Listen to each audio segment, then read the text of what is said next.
ipaliwanag ang settle down, manahimik, umupo ka ng palit. Ayaw daw.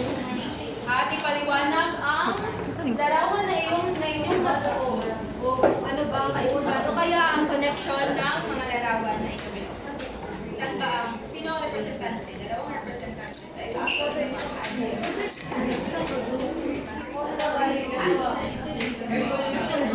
Mesa at ano, magpayong. Hindi mo pinagtuan. Ay, sa tuwa man na.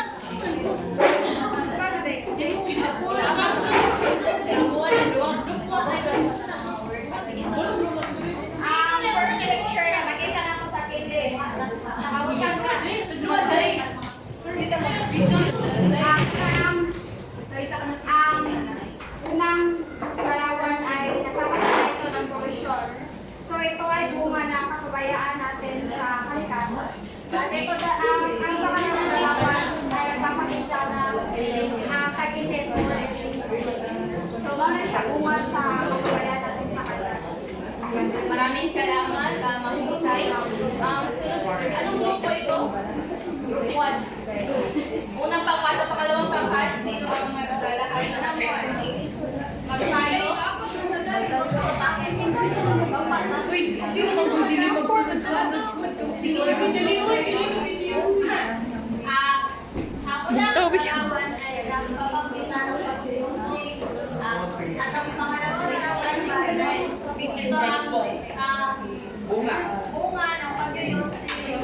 Kaya baganay, sunog, mahusay, magaling, tama. At sino naman ang susunod na pangkat na maglalahad? Si Besa. Kasi ma'am, wala si Nais. Ang unang larawan ay nagpapakita ng pagputol ng kahoy at ang pangalawang larawan naman ay pagpakaso. Ang interpretasyon namin sa dalawang larawan ay dahil sa pagputol ng mga tao sa kahoy, nagkaroon ng pagsusunan. Maraming salamat.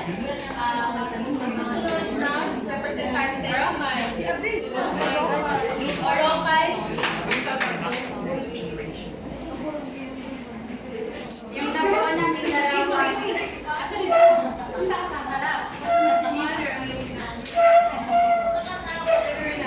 Nabuo namin larawan una.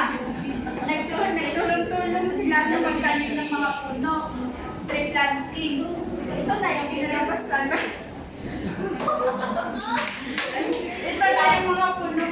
Tama naman. Lahat ng inyong ginawa ay mahusay at napakagaling. Talagang inyong nalaman ng mga koneksyon ng mga larawan na inyong ginawa.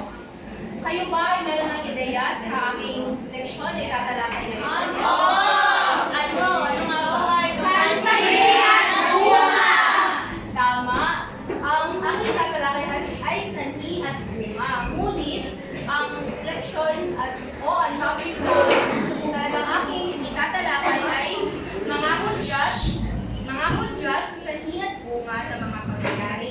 Dahil alam ko naman na sa elementarya ay naitalakay na kung ano ang sanhi at bunga. Sa ibahan nito at ang mga kahulugan nito. Ngayon ay mas lalaliman natin ang pagtatalakay. Ngayon ay tatalakay natin kung paano nga ba natin malalaman ang pagkakaiba o paano natin malalaman kung ang isang pahayag ba ay sanhi o ang isa ay bunga. Sanhi. Pwede umupo ang mga nakatayo at nagsitahimik. Una ay sanhi.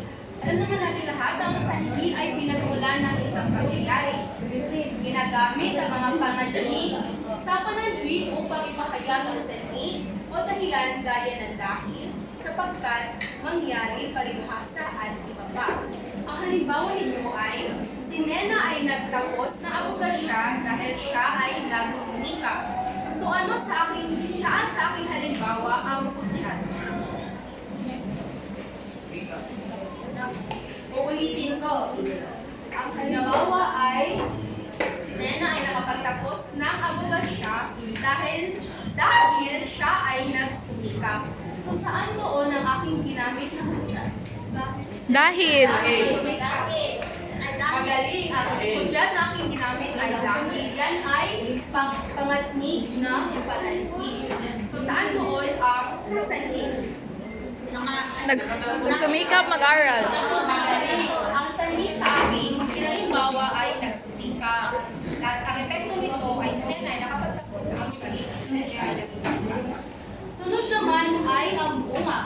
Ang bunga ay dulot ng isang naunang pangyayari. Alam naman natin lahat na ang bunga ay ang epekto o ang resulta ng isang pangyayari. Ang bunga ay ginagamitan ng pangatnig na panlinaw upang ipahayag ang bunga o resulta tulad ng kung kaya, bunga nito, at iba pa. Ang halimbawa ay si Ali Mercedes ay hindi nakatulog. Si Ali Mercedes, ang anak niya Mercedes ay umiiyak sa gabi o kaya hindi siya nakatulog ng maayos. Saan kaya ito ng hudyat na aking ginamit? Ang anak ni Aling Mercedes ay umiiyak tuwing gabi. Kung kaya, hindi siya makatulog ng maayos. Tama, ang hudyat na aking ginamit ay kung kaya. Saan kaya doon ang bunga? Hindi nakatulog ng maayos. Tama, hindi siya nakatulog ng maayos. Kung ngayon ay naintindihan niyo ba na maayos ang aking inalakay? Opo. Wala ba mga katanungan? Wala na po. Kung inyong naintindihan, magtatanong ako, ano ang sanhi? Magtaas ang kamay?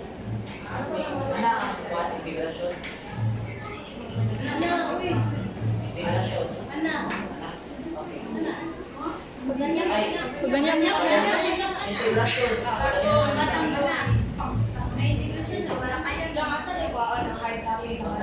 Ngayon ay magkakaroon tayo ng pangkatang gawain.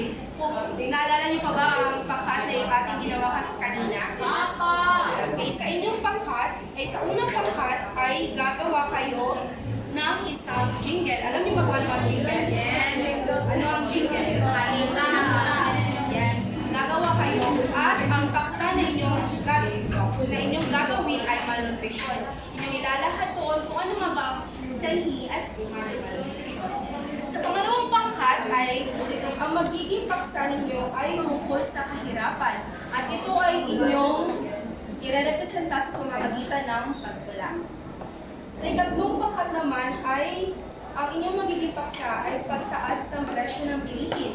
So, inyo itong irerepresenta sa pamamagitan ng pagtula. At sa ikapat na pangkat naman ay ang inyong magiging paksa ay ang pagbaka. So, ito ay inyong irerepresenta sa pamamagitan ng pag-awit. Maliwanag ba? Opo! Ibigay ang pamantayan. Ang pamantayan ay ang pinakauna. Kahusayan, 50%.